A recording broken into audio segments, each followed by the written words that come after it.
रतन टाटा जी Indian industry और समाज सेवा दोनों में एक बहुत बड़ा नाम है। वे न केवल एक सफल उद्योगपति हैं, बल्कि एक महान समाज सेवी भी है, जिनकी दया और उदारता ने अनगिनत लोगों के जीवन को छुआ है। उनका नाम टाटा ग्रुप के साथ जुड़ा है, जो कि इंडिया की इकोनॉमी का एक बहुत महत्वपूर्ण हिस्सा बन चुका है। टाटा ग्रुप के अंतर्गत कई कंपनियां आती हैं, जो विभिन्न क्षेत्रों में कार्यरत हैं, जैसे कि ऑटोमोबाइल, स्टील, आईटी और टेलीकॉम। लेकिन अपने बिजनेस स्किल्स से भी बढ़कर रतन टाटा जी अपनी दया और समाज के प्रति समर्पण के लिए जाने जाते हैं। उन्होंने हमेशा यह सुनिश्चित किया है कि उनके व्यवसाय का लाभ समाज के सभी वर्गों तक पहुंचे। उनका जीवन और काम ये दिखाता है कि बिजनेस में सफलता के साथ साथ समाज के प्रति जिम्मेदारी निभाना कितना जरूरी है। उन्होंने अपने कार्यों से यह साबित किया है कि एक सफल व्यवसायी होने के साथ साथ एक जिम्मेदार नागरिक होना भी महत्वपूर्ण है। रतन टाटा जी का सफर नए बिजनेस शुरू करने वालों और बड़े बिजनेस लीडर्स दोनों के लिए प्रेरणा है। उन्होंने अपने अनुभवों और ज्ञान को साझा करके कई युवा उद्यमियों को मार्गदर्शन दिया है, जिससे वे अपने सपनों को साकार कर सके। उन्होंने दिखाया है कि बहुत बड़ी बिजनेस सफलता हासिल करते हुए भी समाज की जरूरतों से जुड़े रहा जा सकता है। उनके नेतृत्व में टाटा ग्रुप ने कई सामाजिक पहलें शुरू की हैं, जो शिक्षा, स्वास्थ्य और पर्यावरण संरक्षण के क्षेत्र में महत्वपूर्ण योगदान दे रही है। उनकी कहानी एक उम्मीद की किरण है, जो ये दिखाती है कि दृढ़ संकल्प, विजन और दयालु हृदय से एक व्यक्ति दुनिया में एक बड़ा बदलाव ला सकता है। रतन टाटा जी ने अपने जीवन में कई चुनौतियों का सामना किया, लेकिन उन्होंने कभी हार नहीं मानी और हमेशा आगे बढ़ते रहे। रतन टाटा जी का प्रभाव टाटा ग्रुप के बोर्डरूम और फैक्ट्री से कहीं आगे तक है। उनके नेतृत्व में टाटा ग्रुप ने न केवल व्यावसायिक सफलता हासिल की है, बल्कि समाज के विभिन्न क्षेत्रों में भी महत्वपूर्ण योगदान दिया है। उनके समाज सेवा के कामों ने लाखों भारतीयों के जीवन को छुआ है, खासकर शिक्षा, स्वास्थ्य सेवा और ग्रामीण विकास के क्षेत्र में। उन्होंने कई स्कूलों, अस्पतालों और ग्रामीण विकास परियोजनाओं की स्थापना की है, जो आज भी लोगों की सेवा कर रहे हैं। उन्होंने हमेशा गरीबों की मदद करने और एक बेहतर समाज बनाने के लिए अपनी दौलत और प्रभाव का इस्तेमाल किया है। उनकी उदारता और समाज सेवा के प्रति समर्पण ने उन्हें एक सच्चा मानवतावादी बना दिया है। नवाचार, उद्यमिता और समाज सेवा के प्रति अपनी अटूट प्रतिबद्धता के माध्यम से रतन टाटा जी ने भारत और दुनिया पर एक अमिट छाप छोड़ी है। उन्होंने हमेशा नए विचारों और प्रौद्योगिकियों को प्रोत्साहित किया है, जिससे समाज को लाभ हो सके। उनकी विरासत एक शक्तिशाली याद दिलाती है कि सच्ची सफलता केवल मुनाफे से नहीं, बल्कि दूसरों के जीवन पर आपके सकारात्मक प्रभाव से मापी जाती है। रतन टाटा जी की कहानी हमें यह सिखाती है कि एक व्यक्ति के प्रयास से दुनिया में कितना बड़ा बदलाव आ सकता है। रतन नवल टाटा जी का जन्म 28 दिसंबर 1937 को प्रसिद्ध टाटा परिवार में हुआ था। टाटा परिवार का भारतीय उद्योग जगत में एक महत्वपूर्ण स्थान था और यह परिवार अपने सामाजिक और आर्थिक योगदान के लिए जाना जाता था। टाटा परिवार, जो भारतीय मूल का पारसी परिवार है, 19वीं सदी के अंत से ही भारतीय उद्योग जगत में अग्रणी के रूप में अपनी पहचान बना चुका था। जमशेदजी टाटा, जो इस परिवार के संस्थापक थे, ने भारत में औद्योगिक क्रांति की नींव रखी थी। इस विरासत ने रतन टाटा जी के मूल्यों और आकांक्षाओं को बहुत प्रभावित किया। उन्होंने अपने परिवार से उद्यमिता, परोपकार और नैतिकता के गुण सीखे। अपने समृद्ध पालन पोषण के बावजूद रतन टाटा जी का प्रारंभिक जीवन सुख सुविधाओं और उथल पुथल दोनों से भरा था। उनके जीवन में कई चुनौतियां आईं, लेकिन उन्होंने हर चुनौती का सामना धैर्य और साहस के साथ किया। जब वह सिर्फ 10 साल के थे, तब उनके माता पिता अलग हो गए और उनका पालन पोषण उनकी दादी नवाजबाई टाटा जी ने मुंबई के प्रसिद्ध टाटा पैलेस में किया। नवाजबाई टाटा जी ने उन्हें न केवल पारिवारिक मूल्यों की शिक्षा दी, बल्कि उन्हें आत्मनिर्भरता और आत्मविश्वास का भी पाठ पढ़ाया। इस दौरान उन्होंने आत्मविश्वास और आत्मनिर्भरता का गुण सीखा।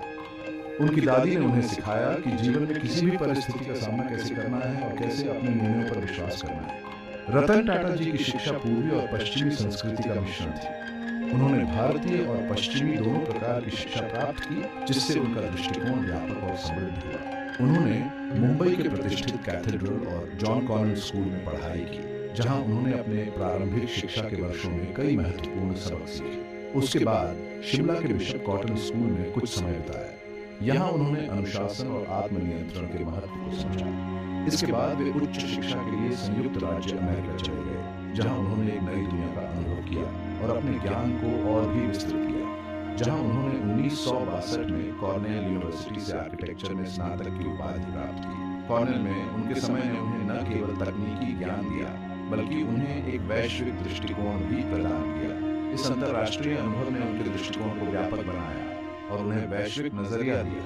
उन्होंने विभिन्न संस्कृतियों और विचारधाराओं को समझा और उनसे सीखा। अपनी आर्किटेक्चर की पढ़ाई पूरी करने के बाद रतन टाटा जी ने लॉस एंजल्स में जोन्स एंड एमंस के साथ कुछ समय तक काम किया, जहां उन्होंने अपने डिजाइन कौशल को और निखारा। इस अनुभव ने उन्हें व्यावसायिक दुनिया की जटिलताओं को समझने में मदद की। यहाँ उन्होंने आधुनिक आर्किटेक्चर के सिद्धांतों को सीखा और उन्हें अपने कार्य में लागू किया। यह अनुभव उनके भविष्य के कार्यों के लिए बहुत महत्वपूर्ण साबित हुआ। हालांकि उनका मन भारत में ही लगा हुआ था और वे जल्द ही टाटा ग्रुप में शामिल होने के लिए वापस आ गए, जहां उन्होंने अपने परिवार की विरासत को आगे बढ़ाने का निर्णय लिया और एक ऐसी यात्रा शुरू की जिसने उन्हें और कंपनी दोनों को बदल दिया। टाटा ग्रुप में शामिल होने के बाद उन्होंने कंपनी को नई ऊंचाइयों पर पहुंचाया और उसे एक वैश्विक पहचान दिलाई। उनके नेतृत्व में टाटा ग्रुप ने कई महत्वपूर्ण परियोजनाएं शुरू की और सामाजिक और आर्थिक विकास में महत्वपूर्ण योगदान दिया। टाटा ग्रुप में रतन टाटा जी की शुरुआत किसी खास सुविधा के साथ नहीं हुई थी। उन्होंने 1962 में जमशेदपुर में टाटा स्टील के कारखाने में सबसे निचले पद से अपने करियर की शुरुआत की। यह अनुभव उनके लिए बहुत महत्वपूर्ण था, जिससे उन्हें कंपनी के कामकाज और कर्मचारियों के जीवन का प्रत्यक्ष ज्ञान मिला। अगले 2 दशकों में रतन टाटा जी टाटा ग्रुप में लगातार आगे बढ़ते रहे। उन्होंने ज्यादा जिम्मेदारी वाले और चुनौतीपूर्ण पदों पर काम किया। उन्होंने टाटा स्टील, टाटा मोटर्स और टाटा कंसल्टेंसी सर्विसेज सहित विभिन्न टाटा कंपनियों में काम किया, जिससे उन्हें टाटा ग्रुप के विविध व्यवसायों की गहरी समझ हासिल हुई। 1981 में रतन टाटा जी को टाटा इंडस्ट्रीज का चेयरमैन नियुक्त किया गया, जो उनके करियर का एक महत्वपूर्ण मोड़ था। इस भूमिका ने उन्हें पूरे टाटा समूह की रणनीतिक दिशा तय करने का अवसर प्रदान किया। उन्होंने अपने दूरदर्शी नेतृत्व, नए अवसरों की पहचान करने की क्षमता और नैतिक व्यावसायिक प्रथाओं के प्रति अपनी अटूट प्रतिबद्धता के लिए जल्द ही ख्याति अर्जित की। रतन टाटा जी के नेतृत्व की असली परीक्षा 1991 में हुई, जब वे अपने चाचा जयाजी टाटा जी के बाद टाटा सन्स, जो कि टाटा ग्रुप की होल्डिंग कंपनी है, के चेयरमैन बने। यह भारत में आर्थिक उदारीकरण का समय था और रतन टाटा जी ने इसे टाटा ग्रुप को आत्म केंद्रित कंपनियों के समूह से एक वैश्विक शक्ति में बदलने के अवसर के रूप में देखा। टाटा सन्स के चेयरमैन के रूप में रतन टाटा जी का कार्यकाल नवाचार की निरंतर खोज और प्रगति लाने के लिए तकनीक की शक्ति पर गहरे विश्वास से भरा रहा। उनके नेतृत्व में टाटा समूह ने न केवल अपने पारंपरिक व्यवसायों को मजबूत किया, बल्कि नए क्षेत्रों में भी कदम रखा।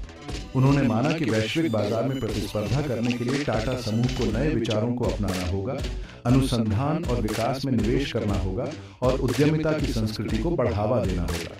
रतन टाटा जी ने हमेशा अपने कर्मचारियों को प्रोत्साहित किया कि वे नए विचारों के साथ आगे आएं और जोखिम लेने से न डरें। उनके नेतृत्व में टाटा ग्रुप ने ऑटोमोबाइल से लेकर सॉफ्टवेयर से लेकर दूरसंचार तक विभिन्न क्षेत्रों में महत्वपूर्ण प्रगति की। उन्होंने यह सुनिश्चित किया कि हर क्षेत्र में टाटा समूह की कंपनियां नवाचार और उत्कृष्टता के उच्चतम मानकों को प्राप्त करें। टाटा मोटर्स ने उनके मार्गदर्शन में प्रतिभाशाली टाटा इंडिका को विकसित किया, जो भारत की पहली स्वदेशी रूप से डिजाइन और निर्मित यात्री कार थी। यह कार न केवल तकनीकी दृष्टि से उन्नत थी, बल्कि इसकी कीमत भी भारतीय बाजार के लिए उपयुक्त थी। इस उपलब्धि ने भारतीय ऑटोमोटिव उद्योग में एक महत्वपूर्ण मोड़ ला दिया, जिससे यह साबित हुआ कि भारत में विश्व स्तरीय वाहनों के डिजाइन और निर्माण की क्षमता है। टाटा इंडिका की सफलता ने अन्य भारतीय कंपनियों को भी प्रेरित किया कि वे अपने उत्पादों में नवाचार लाएं। रतन टाटा जी ने वैश्विक सॉफ्टवेयर उद्योग में भी टाटा की अगुवाई की। उन्होंने देखा कि सूचना प्रौद्योगिकी का भविष्य उज्जवल है और इसमें अपार संभावनाएं हैं। उन्होंने सूचना प्रौद्योगिकी की अपार क्षमता को पहचाना और टाटा कंसल्टेंसी सर्विसेज को एक वैश्विक आईटी दिग्गज के रूप में विकसित करने में महत्वपूर्ण भूमिका निभाई। टीसीएस ने न केवल भारतीय आईटी उद्योग को वैश्विक मानचित्र पर स्थापित किया, बल्कि यह भी दिखाया कि भारतीय कंपनियां भी विश्व स्तरीय सेवाएं प्रदान कर सकती हैं। टीसीएस उनके नेतृत्व में भारतीय आईटी कौशल का प्रतीक बन गया, जो दुनिया भर के ग्राहकों को अत्याधुनिक समाधान प्रदान करता है। टीसीएस की सफलता ने भारतीय युवाओं को आईटी क्षेत्र में करियर बनाने के लिए प्रेरित किया। इन विशिष्ट उपलब्धियों के अलावा रतन टाटा जी ने पूरे टाटा समूह में नवाचार की संस्कृति को स्थापित किया। उन्होंने हमेशा अपने कर्मचारियों को प्रोत्साहित किया कि वे नए विचारों के साथ आगे आएं और जोखिम लेने से न डरें। उन्होंने अपनी कंपनियों को अनुसंधान और विकास में निवेश करने, नई तकनीकों का पता लगाने और वैश्विक दृष्टिकोण अपनाने के लिए प्रोत्साहित किया। रतन टाटा जी का मानना था कि नवाचार ही वह कुंजी है जो टाटा समूह को भविष्य में सफलता दिलाएगी। नवाचार पर यह ध्यान टाटा समूह को 21वीं सदी में आगे बढ़ने में सक्षम बनाने में महत्वपूर्ण साबित हुआ। उनके नेतृत्व में टाटा समूह ने न केवल भारतीय बाजार में अपनी स्थिति मजबूत की, बल्कि वैश्विक स्तर पर भी अपनी पहचान बनाई। रतन टाटा जी का यह दृष्टिकोण और उनकी नेतृत्व क्षमता टाटा समूह को आने वाले वर्षों में भी सफलता की ऊंचाइयों पर ले जाएगी।